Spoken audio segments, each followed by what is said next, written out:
दोस्तों आज हम इस वीडियो में जानेंगे कि आखिर रशिया और यूक्रेन के बीच विवाद क्या है, रशिया और यूक्रेन के बीच का विवाद का इतिहास क्या है और ये विवाद दुनिया के लिए कैसे खतरनाक साबित हो सकती है। आज हम इस वीडियो में जानेंगे। आखिर यूक्रेन क्यों रशिया के लिए इतनी जरूरी है, आज हम जानेंगे इस वीडियो में। दोस्तों सबसे पहले हम जानेंगे कि रशिया और यूक्रेन के बीच विवाद क्या है। साल 1945 में जब वर्ल्ड वॉर 2 खत्म हुआ तब से यूएसएसआर यानी सोवियत यूनियन और अमेरिका के बीच कई तरह की डिस्टर्बेंस पैदा हुई, जिसकी नतीजा निकला कोल्ड वार। कोल्ड वार 1945 से लेकर 1991 तक चली। एक वार किसी तरह की हथियार या बम से नहीं बल्कि एक बार डिप्लोमेसी से लड़ा गया था। एक पावर दूसरे पावर के खिलाफ कई सारे देशों को भड़काते थे, जिसकी वजह से हमें कोल्ड वार के दौरान कई सारे युद्ध को देखने के लिए मिला था, जैसे कोरियन वार, वियतनाम वार, इराक ईरान वार, अफगानिस्तान वार और भारत पाकिस्तान जैसे वार हमें कोल्ड वार के दौरान देखने के लिए मिली थी। ये कोल्ड वार आखिर में सोवियत यूनियन की विघटन के बाद ये कोल्ड वार खत्म हुई और सोवियत यूनियन टूटने के बाद 15 देश उससे निकले और सबसे बड़े देश को आज हम रशिया के नाम से जानते हैं। दोस्तों 1991 में यूएसएसआर से यूक्रेन ने भी आजादी हुआ था, जो हाल ही के दिनों में विवादों का कारण बना हुआ है। साल 2014 में रशिया ने यूक्रेन की क्रीमिया के ऊपर जबरन कब्जा कर लिया था और ये तब हुआ जब यूक्रेन की यूरोप के साथ अच्छे रिलेशन बन रहे थे।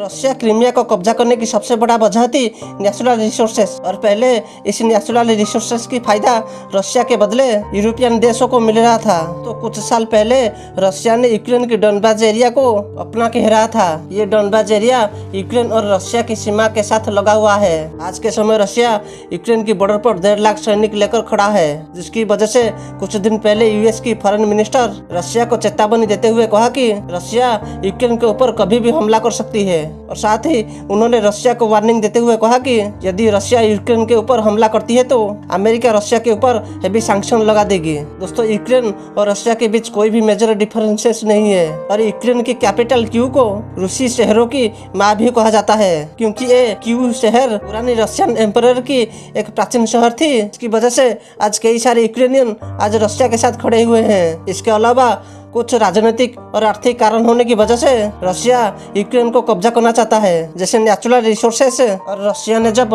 क्रीमिया के ऊपर कब्जा करके दुनिया को ये बताया कि क्रीमिया में जो भी लोग रहते हैं वो सब रशिया की मूल निवासी है और वो सब रशिया में रहना चाहते हैं, जिसकी वजह से रशिया ने क्रीमिया को अपने कब्जे में ले लिया। और मौजूदा समय में यूक्रेन में रहने वाले रूसी समर्थकों को रशिया अपनी सपोर्ट करती है और यूक्रेन के खिलाफ लोगों को भड़काती है, ताकि वो लोग भी रशिया के साथ शामिल हो जाए, जैसे चाइना में रहने वाले उइगुर मुस्लिम और हमारे कश्मीर में रहने वाले पाकिस्तान एजेंट। दोस्तों जिस तरह चाइना के लिए तिब्बत और शिनजियांग जरूरी है, उसी तरह रशिया के लिए यूक्रेन बहुत जरूरी है। दोस्तों रशिया की डर से यूक्रेन कई सालों से ही नाटो की सदस्य बनने की कोशिश कर रहा है। दोस्तों कहानी की शुरुआत तब होती है जब 2010 की इलेक्शन में यूएस ने प्लान बनाया कि वो यूक्रेन की इलेक्शन में गड़बड़ी करे और जो भी यूक्रेन में पॉलिटिशियन होते थे उन्हें अपनी तरफ करे, ताकि यूक्रेन में अमेरिका समर्थित सरकार बन पाए, जो काफी हद तक प्रो यूरोपियन हो और यूएस का समर्थन करे और साथ ही यूक्रेन को यूरोपियन यूनियन की मेंबर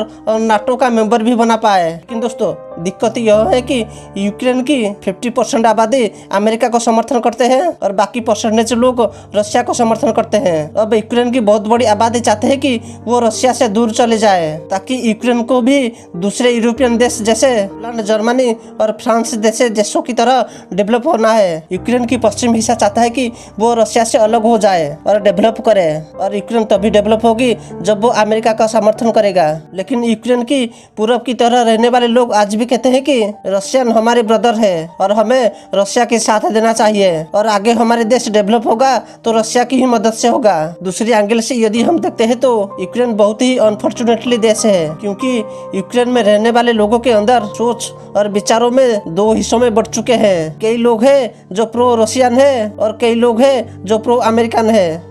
लेकिन 2008 से बार बार चर्चा हो रही है कि कैसे भी करके यूक्रेन को नाटो के मेंबर होने से बचाए, क्योंकि यदि हम यूक्रेन की मैप को यदि हम देखते हैं तो यूक्रेन रशिया की पश्चिम हिस्से पर काफी हद तक रशिया के अंदर घुसा हुआ है। यदि यूक्रेन नाटो की पार्ट बन जाती है तो अमेरिका यूक्रेन के अंदर न्यूक्लियर मिसाइल भी सेटिंग कर सकती है रशिया की तरफ। यह एक बहुत बड़ा संकट है रशिया के लिए, जो रशिया इसे रोकना चाहती है। लेकिन यूएस और कई सारे यूरोपियन देश जैसे ब्रिटेन और फ्रांस जैसे देशों का कहना है कि जैसे 2014 में रशिया ने क्रीमिया को कब्जा कर लिया था, उसी तरह रशिया धीरे धीरे करके यूक्रेन की बाकी हिस्सों को भी कब्जा कर लेगी। और नाटो यूक्रेन को बचाना चाहता है ताकि यूक्रेन रशिया में पूरी तरह विलय ना हो जाए। लेकिन दोस्तों, रशिया का कहना है कि 1990 में हुई एक ट्रीटी के अनुसार नाटो और ज्यादा कंट्री को ऐड नहीं करेगी। फिर भी नाटो ने इस ट्रीटी का नियम को उल्लंघन करके और 14 कंट्री को नाटो में शामिल कर दिया है। जैसे अमेरिका ने पोलैंड, लिथुआनिया जैसे देशों को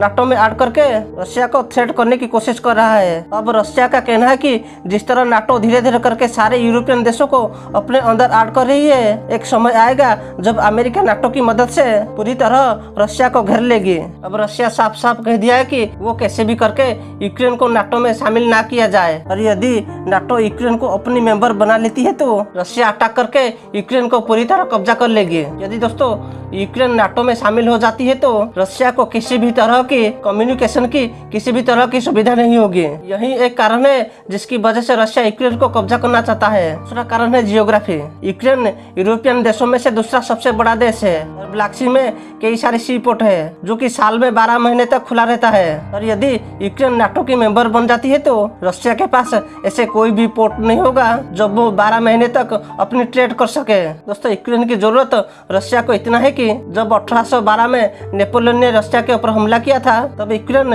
रशिया के लिए एक बफर जोन की तरह काम में आया था। यूक्रेन रशिया की पश्चिमी सीमा पर होने की वजह से जब वर्ल्ड वार 2 के दौरान हिटलर ने रशिया के ऊपर हमला किया था तब यूक्रेन में ही रशिया ने अपने डिफेंस करना शुरू कर दिया था, क्योंकि यूक्रेन से रशिया की राजधानी मॉस्को सिर्फ 1600 किलोमीटर दूर है। यदि यूक्रेन नाटो में शामिल हो जाते हैं तो यूक्रेन की सीमा से मॉस्को सिर्फ 640 किलोमीटर दूर ही रह जाएगी। तो रशिया के लिए यूक्रेन वो सिक्योरिटी जोन है जिसको हर हाल में ही रशिया अपने पास रखना चाहता है, क्योंकि यूक्रेन नेपोलियन से लेकर वर्ल्ड वार 1 में जर्मन एम्पायर की और वर्ल्ड वार 2 में नाजियों की अटैक से रशिया को हमेशा ही बचाता आ रहा है। तो रशिया यूक्रेन को कब्जा करने की और एक कारण है पॉपुलेशन। रशिया इतना बड़ा देश होने के बावजूद भी इसका पॉपुलेशन सिर्फ 14 करोड़ 50 लाख है और यूक्रेन की आबादी है 4 करोड़ 15 लाख। रशिया अपने विशालकाय देशों को प्रोटेक्ट करने के लिए एक बड़े आर्मी की जरूरत होती है और रशिया में धीरे धीरे करके पॉपुलेशन कम हो रही है। रशिया धरती का सबसे बड़ा देश होने के बावजूद भी रशिया की 95% पॉपुलेशन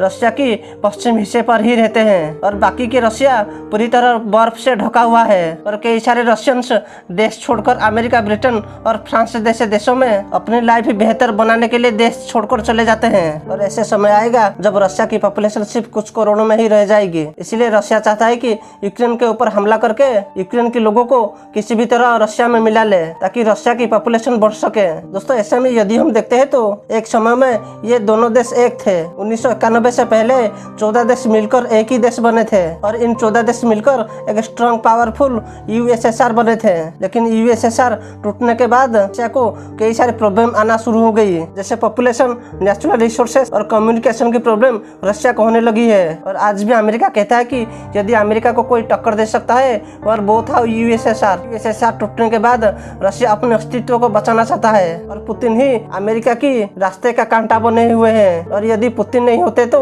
रशिया कब से कोलैप्स कर चुकी होगी। तो ये था कुछ कारण जिसकी वजह से रशिया यूक्रेन के ऊपर कब्जा करना चाहता है। तो वीडियो पसंद आया तो लाइक करना और चैनल को सब्सक्राइब भी कर देना।